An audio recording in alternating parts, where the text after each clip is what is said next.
Bon, allez, faut qu'on y aille. Parce que j'organise un atelier pâtisserie. Remplis ton ventre et vide ton sac à la maison Kappa ce soir. On fera des muffins, des cookies et des brownies qu'on mangera en vidant nos sacs. Esther, tu crois que tu peux finir toute seule?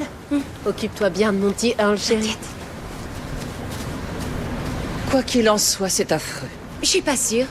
Perso, je préfère de loin la banalité sirupeuse de la vie sous Grace et Zédé à la mélasse toxique dont les Chanel nous gavaient quotidiennement comme des oies consentantes. Oui, je suppose que vous avez raison. Mais ce qui est arrivé ici à ces pauvres étudiants et aux autres, c'est résolument affreux. On peut parler d'un drame national, mais il y a eu au moins un peu de positif qui est ressorti de toute cette horreur. Oh, plus qu'un peu même. Madame la doyenne, j'ai lu votre bouquin 3 fois. Ces gens sont des martyrs morts en servant une grande cause.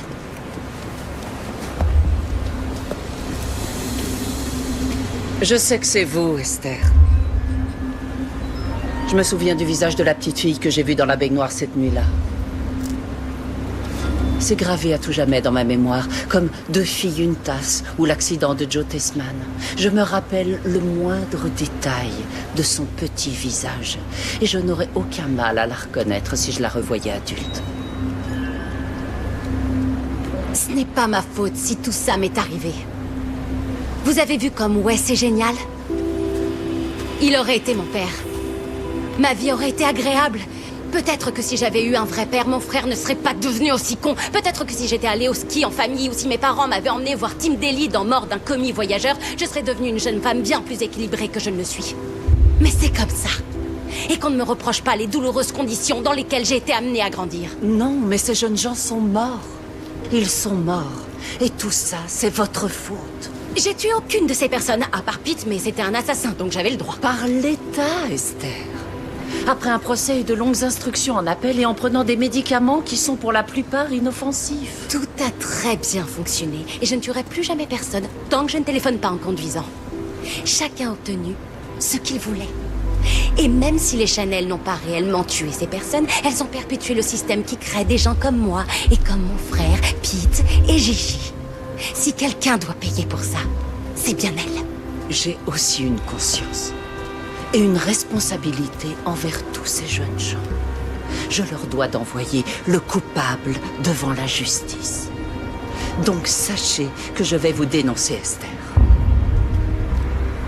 Dans ce cas, je vais vous dénoncer aussi pour avoir dissimulé le meurtre de ma mère et pour avoir tué votre ex-mari.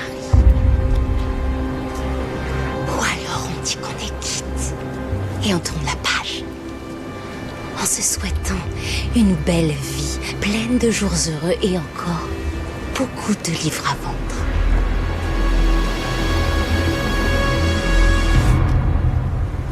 On est quitte. D'accord, génial. C'est bon. Bonne continuation. Également. Au revoir.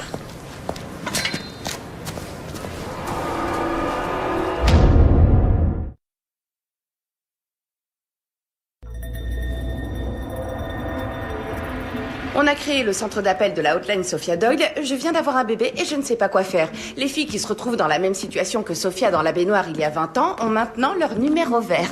Elles peuvent appeler à l'aide. Bien sûr, ça peut être aussi les filles qui la trouvent qui téléphonent. Notre objectif, c'est que ça se reproduise plus jamais à Wallace. Ouais, pour le coup, c'est sacrément spécifique. Ouais. Et alors, ça marche bien? La hotline n'est pas encore très active.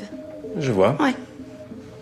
Mais enfin, tu sais, avec tous les changements que vous avez réussi à orchestrer sur le campus, la prochaine qui aura des jumeaux surprises à une soirée n'aura peut-être pas besoin d'aide. Ses amis seront au courant qu'il ne faut pas la laisser perdre tout son sang parce que c'est grave et qu'elle risque d'en mourir.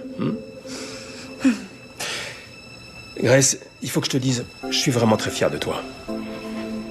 J'ai envie de t'offrir un cadeau pour te féliciter d'avoir fourni autant d'efforts cette année. Papa, je rêve. Ou tu veux m'acheter une voiture? Quoi? Non! Non? Mais non, mais qu'est-ce que tu vas chercher? T'as perdu la tête ou quoi? Non, pas une voiture, ma confiance. Ma confiance, Grace. Je te fais cadeau de ma confiance. Ah ouais, d'accord, c'est cool. Moi aussi, ouais. Tu sais, en fait, j'ai jamais vraiment... Je t'ai pas laissé l'occasion de trouver ta place ici.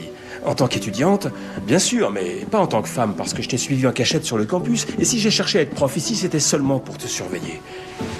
J'ai jamais voulu voir que tu étais capable de prendre soin de toi. Et je dois reconnaître que je me suis planté. Et donc?